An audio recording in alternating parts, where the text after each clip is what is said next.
नमस्कार, चार का चक्रव्यूह में आपका स्वागत है। मैं हूं आपके साथ अंशिका। नेता हो या अपराधी, आतंकी हो या जिहादी, कौन किसके चक्रव्यूह में फंसा, इस शो में आपको विस्तार से बताएंगे। चक्रव्यूह में आज सबसे पहले बात आतंकियों के चक्रकाल में फंसे केजरीवाल की, जिनके शय पर पंजाब से खालिस्तानी भारत के खिलाफ बड़ी साजिशें कर रहे हैं। उसी साजिश को अब हरियाणा की करनाल पुलिस ने नाकाम कर दिया है। फिर बात करेंगे मोदी के चक्रव्यूह में फंसे अलगाववादियों की, क्योंकि कश्मीर से अनुच्छेद 370 हटाए जाने के बाद अब जम्मू कश्मीर का पॉलिटिकल मैप चेंज किए जाने की तैयारी कर ली गई है। चक्रव्यूह की तीसरी खबर में बात करेंगे तेलंगाना हाईकोर्ट के चक्रकाल में फंसे राहुल गांधी की, जिन्हें उस्मानिया यूनिवर्सिटी में घुसने से अब हाईकोर्ट ने इनकार करते हुए लताड़ लगाई है। चौथी और आखिरी खबर में बात करेंगे मुफ्तखोरी के चक्रकाल में फंसे अरविंद केजरीवाल की, क्योंकि पहले तो उन्होंने दिल्ली में फ्री बिजली दे दी और अब कोयले की किल्लत होने के चलते अपने ही फैसले से मुकर गए। चलिए शुरुआत करते हैं चक्रव्यूह की, और सबसे पहले बात हरियाणा के करनाल में पुलिस ने देश को दहलाने वाली बड़ी खालिस्तानी साजिश नाकाम कर दी। पुलिस ने खालिस्तानी समर्थक और आईएसआई से जुड़े पंजाब के रहने वाले 4 आतंकियों को धर दबोचा है। बब्बर खालसा से जुड़े इन 4 आतंकियों के पास से 1 पिस्टल, 31 कारतूस, 3 आईईडी और 1,30,000 कैश बरामद किया गया है। विस्फोटक को कंटेनर में भर के रखा गया था। इन आतंकियों के नाम गुरप्रीत, अमनदीप, भूपेंद्र और परमिंदर है, और इन सभी को आदेश देने वाला और इस पूरी साजिश का मास्टरमाइंड पाकिस्तान का आतंकी हरविंदर सिंह रिंदा है। मामले में जो जानकारी मिली है उसके मुताबिक पुलिस को इस मूवमेंट की सूचना मिली थी, जिसके बाद इन्हें बस्तारा टोल प्लाजा से पकड़ा गया है। हिरासत में लिए गए इन आतंकियों में से 3 फिरोजपुर और 1 लुधियाना का रहने वाला है। पकड़े गए सभी आतंकी लगभग 9 महीने से पाकिस्तान में मौजूद हरविंदर के संपर्क में थे। उसी ने इन आतंकियों को तेलंगाना के आदिलाबाद में हथियार पहुंचाने का आदेश भी दिया था। यह हथियार पाकिस्तान से भारत में ड्रोन के जरिए भेजे गए थे, और इससे पहले इन आरोपियों ने महाराष्ट्र में विस्फोटक पहुंचाया था। आतंकी हरविंदर पंजाब के तरन तारण का है और अभी पाकिस्तान में छिपा हुआ है। फेक पासपोर्ट के जरिए यह आतंकी नेपाल होते हुए पाकिस्तान पहुंचा था। सितंबर 2011 में तरन तारण में एक युवक की मौत के मामले में तो रिंदा को उम्र कैद की सजा हुई थी। 2014 में पटियाला सेंट्रल जेल के अधिकारियों पर हमला किया, उसमें भी इसका नाम था।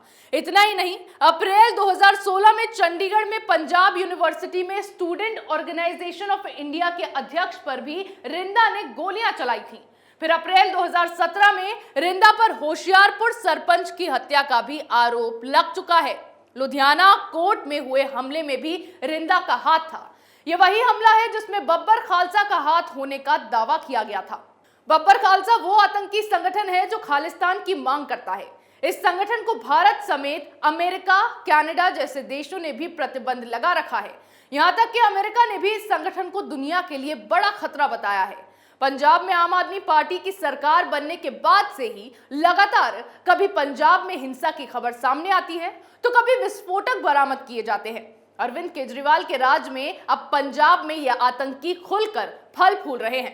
पंजाब से इतना विस्फोटक लेकर ये आतंकी निकले, लेकिन इनको देखने वाला कोई नहीं था।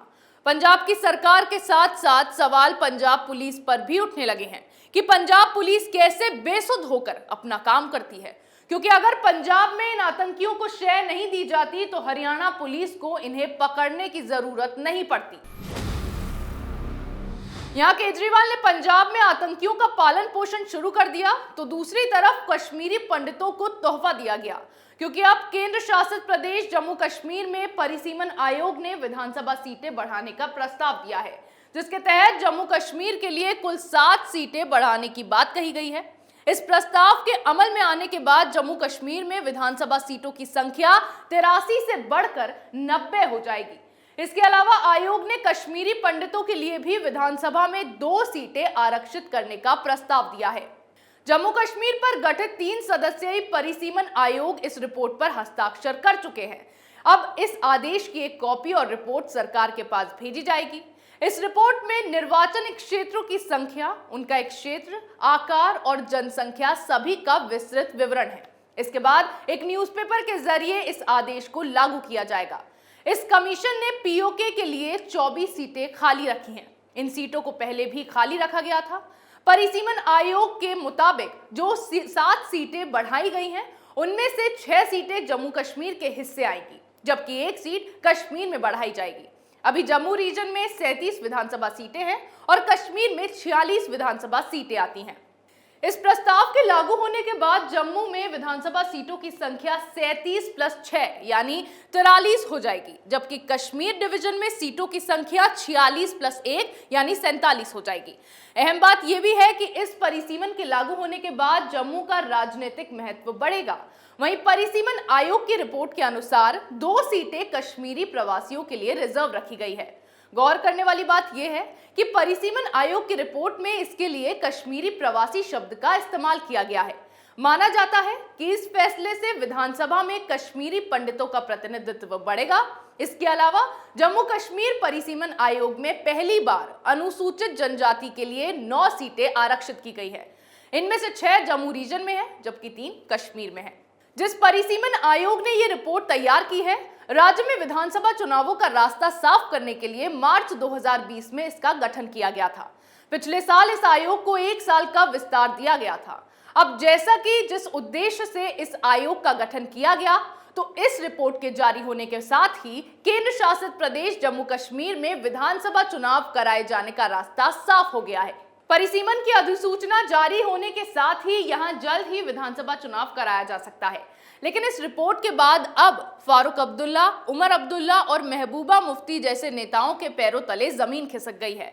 और जैसे आज तक जम्मू कश्मीर के अच्छे के लिए फैसले लिए जाने पर इन नेताओं की ओर से विरोध किया गया है, वैसे ही अब फिर एक बार इन लोगों ने अपना काम शुरू कर दिया है और केंद्र के इस फैसले को सिरे से नकार देने की घोषणा की है।